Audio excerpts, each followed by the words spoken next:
Hello बच्चों, संजय मिश्रा यानी मैं आप सभी लोगों के लिए बेसिक मैथ सीरीज का लेक्चर नंबर 1.10 लेकर आया हूं, जिसमें से घन और घनाभ में अंतर पढ़ेंगे। जिसमें क्या पढ़ेंगे? जी हाँ, बिल्कुल आप सही सुने हैं, घन और घनाभ में अंतर पढ़ेंगे।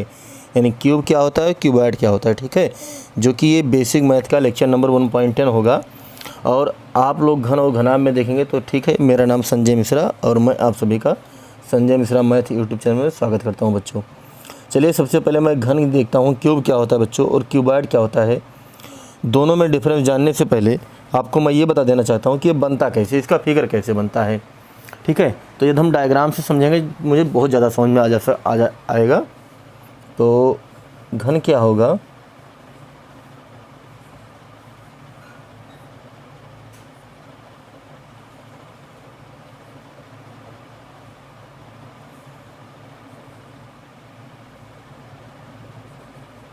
कुछ इस तरह से बनेगा।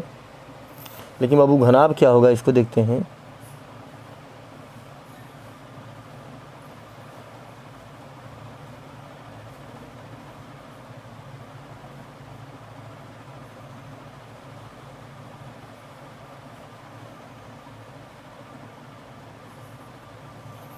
ठीक, घन का मतलब हो गया इसकी जो जितनी सतह होंगी, जितनी भुजाएं होंगी या जितने पृष्ठ होंगे, सब की सब वर्ग होंगे। यानी सारी भुजाएं क्या होंगी, बराबर होंगी।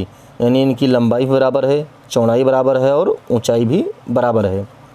इसमें क्या होगा, लंबाई L होगी, चौड़ाई B होगी और ऊंचाई क्या होगी, H होगी, ठीक है। तो घन की सभी भुजाएं बराबर होती हैं, पहला अंतर होगा। घन की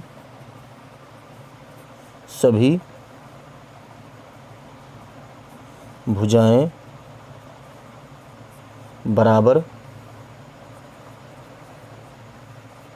होती हैं, जबकि घनाभ की सभी भुजाएं बराबर नहीं होती। या घनाभ की, क्यूबॉइड की क्या होती है, घनाभ की सभी भुजाएं बराबर नहीं होती, ठीक है। आया समझ में? ये हमारा पहला अंतर रहा। दूसरा अंतर देखेंगे बाबू क्या होगा। दूसरा अंतर ये होगा कि हम ये देखेंगे कि इनकी जितनी सतह होती, इसमें कितनी सतह होती, या हम ये कह दें कि क्या सारी भुजाएं, यानी ये जो है ये बराबर ये, यानी इसकी जो सारी भुजाएं क्या है, यानी लंबाई जो है वो चौड़ाई है और चौड़ाई ही क्या है, ऊंचाई है। यानी सबके सारी भुजाएं क्या हैं, ये हैं। लेकिन इसमें क्या होगा, दूसरे पॉइंट में मैं लिख देता हूँ कि L जो है B के बराबर नहीं है और B जो है H के बराबर नहीं है, ठीक। ये सभी भुजाएं बराबर नहीं हैं तो क्या बनेगा, घनाभ। जैसे आप सोच सकते हैं, जैसे आप ये मान लीजिए कि पार्ले बिस्किट के मान लीजिए या कोई बिस्किट की पैकेट मान लीजिए, तो वो ऐजा घनाभ की तरह होती है लगभग। लेकिन जो लूडो खेलने वाला क्यूब होता है, ठीक है, जिसको हम लोग ऐसे पहले करते थे ना, अब तो शायद मोबाइल में भी आ गया है, तो वो क्या होता है, आपका घन होता है। या आप वैसे क्यूब भी देख सकते हैं जो मिलाने वाले आते हैं, ठीक है, वो भी हमारा क्या होता है, घन होता है। ये क्या है, घनाभ है। दूसरी चीज़ इसमें अंतर क्या देखेंगे, लेकिन एक क्वेश्चन ये बनता है कि क्या सर यदि लंबाई और चौड़ाई बराबर हो जाए लेकिन ऊंचाई जो है बराबर ना हो, तब भी घनाभ होगा? जी हाँ, बिल्कुल होगा। यदि कहीं दो भुजाएं बराबर हो गई और तीसरी भुजा यदि बराबर नहीं है, तब भी ये क्या कहलाएगा, घनाभ ही कहलाएगा, ठीक है। अच्छा बाबू, इसमें कुछ कॉमन फैक्ट होते हैं। कॉमन फैक्ट क्या क्या है मैं आपको बता दूं। ये क्वेश्चन आता है कि घन और घनाभ में अंतर क्या है, तो सबसे पहला तो अंतर यही निकलता है कि घन की सभी भुजाएं बराबर होती हैं लेकिन घनाभ की सभी भुजाएं बराबर नहीं होती हैं। पहला अंतर आ गया। दूसरा अंतर क्या आएगा बाबू, दूसरा यह आता है कि इनके कोने कितने होते हैं, कॉर्नर कितने होते हैं। तो कोनों की संख्या दोनों में कॉमन होंगी। कोनों की संख्या कितनी होती हैं, चलो गिन देते हैं। 1 2 3 4 5 6 7 8। इसमें भी उतना ही होगा, 1 2 3 4 5 6 7 8। यानी जो कोनों की संख्या है दोनों में कॉमन होती है, कितनी होती है, 8। फिर अगला क्वेश्चन ये बनता है कि इसमें कितनी साइड्स होती हैं, कितने किनारे होते हैं, चाहे वो घन हो या घनाभ हो। छोटी बड़ी अलग की बात है, लेकिन होती कितनी ही ये अलग की बात है। तो किनारों की संख्या, किनारों की संख्या क्या क्या होगी, तो हम देखते हैं।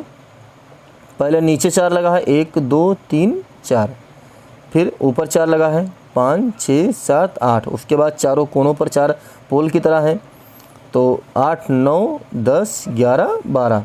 तो किनारों की संख्या चाहे घनाभ में ले लें या घन में ले लें, कितनी होगी, 12। छोटी बड़ी होंगी वो अलग की बात है। दूसरी बात है कितने फ्लैश हैं, कितनी सतह हैं, तो सतह नंबर 1, ऊपर वाला 2, पीछे वाला 3, ये आगे वाला जो होगा 4, और ये वाला 5, और ये वाला क्या होगा 6। मतलब ये निकल कर आया, यदि आप देखेंगे तो इसमें कितने किनारे होते हैं, 6 किनारे, सॉरी सतह कितनी होती हैं, सतहों की संख्या 6 होती है। तो ये 3 फैक्ट इन दोनों में मोस्ट कॉमन है। क्या है, कॉमन है। क्या, कोनों की संख्या क्या होती है और किनारों की संख्या क्या होती है। सतह क्या होते हैं, ये 6 होते हैं, किनारों की संख्या 12 होती है और कोने कितने होते हैं, 8 होते हैं। ये दोनों में कॉमन है। अंतर केवल इतना है कि इनकी सभी भुजाएं बराबर है, इनकी सभी भुजाएं बराबर नहीं है। चलिए आगे कुछ देखते हैं। अब हम इसमें तीसरा पॉइंट क्या लिखेंगे, ये क्वेश्चन आता है कि इनका आयतन क्या होता है। तो घन का आयतन क्या होगा, घन का आयतन, भुजाघात 3। अच्छा, आयतन में मीटर क्यूब होता है। अब क्वेश्चन बनता है कि सर मीटर क्यूब ही हमेशा होगा या घन मीटर। बात ये है बाबू, घन मीटर कहें या मीटर क्यूब, बात एक ही है। लेकिन यदि हमें भुजाएं मीटर में देंगी तो मीटर क्यूब, सेंटीमीटर में तो सेंटीमीटर क्यूब, मिलीमीटर में है तो मिलीमीटर क्यूब। अब चाहे वो घन हो या घनाभ हो, ठीक है। मात्रक के लिए केवल इसमें तीसरा अंतर क्या होगा, घनाभ का आयतन क्या होगा,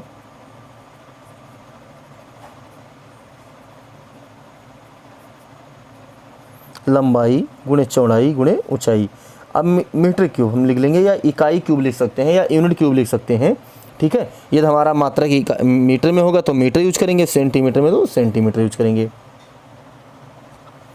नेक्स्ट पॉइंट क्या होगा कि इनके जो पृष्ठीय क्षेत्रफल होता है, इनके चारों ओर का जितनी दीवारें हैं, यदि हमें उनको कलर करवाना हो या उनको दीवारों को बनाने में खर्चा कितना लगेगा, प्लास्टर करवाना हो, ठीक है, नीचे भी करवाना हो, छत पर भी करवाना हो, सब में करवाना हो, तो इनको हम पृष्ठीय क्षेत्रफल निकालते हैं।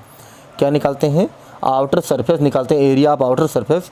घन का पृष्ठीय क्षेत्रफल, पृष्ठीय क्षेत्रफल जो कि 6a² होता है। आप क्वेश्चन ये बना कि सर 6a² कैसे आएगा, तो सुनो, इसमें 6 सतह होती हैं और प्रत्येक सतह अपने आप में एक वर्ग है, प्रत्येक सतह अपने आप में एक वर्ग है, स्क्वायर है। और स्क्वायर का जो एरिया होता है वो भुजा स्क्वायर यानी आर्म का स्क्वायर, साइड स्क्वायर होता है, ये स्क्वायर होता है। इसीलिए घन का पृष्ठीय क्षेत्रफल 6 है तो 6a² आ जाएगा। अब हमें पता है कि इसका मात्रक स्क्वायर में होगा, क्योंकि घन का क्षेत्रफल का मात्रक हमेशा मीटर स्क्वायर में लेते हैं। इसमें चौथा पॉइंट देखते हैं, घनाभ का क्या होगा,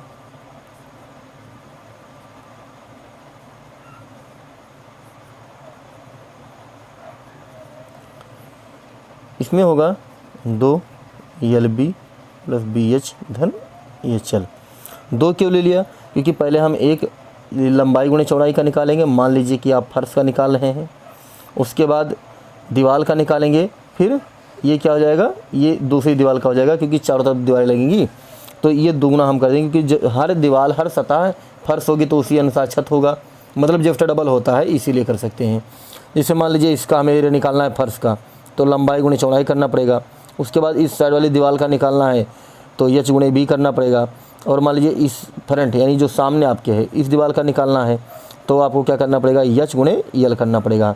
और इनकी सभी की संख्या क्या है, जब डबल है, 2 है, तो इसीलिए हमारा आयतन मीटर स्क्वायर। और यहाँ मात्रक क्या होगा, मीटर स्क्वायर लिख सकते हैं, वर्ग मीटर लिख सकते हैं, स्क्वायर मीटर लिख सकते हैं, बात एक ही है। पांचवा और आखिरी पॉइंट क्या होगा कि इनका विकर्ण क्या होता है, घन के विकर्ण की लंबाई, घन के विकर्ण की लंबाई क्या होगी। तो बाबू जो इसकी लंबाई होती है √3 ये होती है, क्या होती है, √3 ये। अब मात्रक मीटर में होगा भुजा तो मीटर में, सेंटीमीटर में है तो सेंटीमीटर में, और यदि कोई यूनिट दे रखा है तो हम यूनिट ही सीधा लिख देंगे जो भी दे रखेगा। लेकिन अब समस्या ये है कि घनाभ का विकर्ण क्या होता है बाबू? तो घनाभ का विकर्ण बराबर अंडर रूट के अंदर होगा यल स्क्वायर धन बी स्क्वायर धन एच स्क्वायर। वही मात्रक जो भी रहेगा, मीटर रहेगा तो मीटर और सेंटीमीटर रहेगा तो सेंटीमीटर।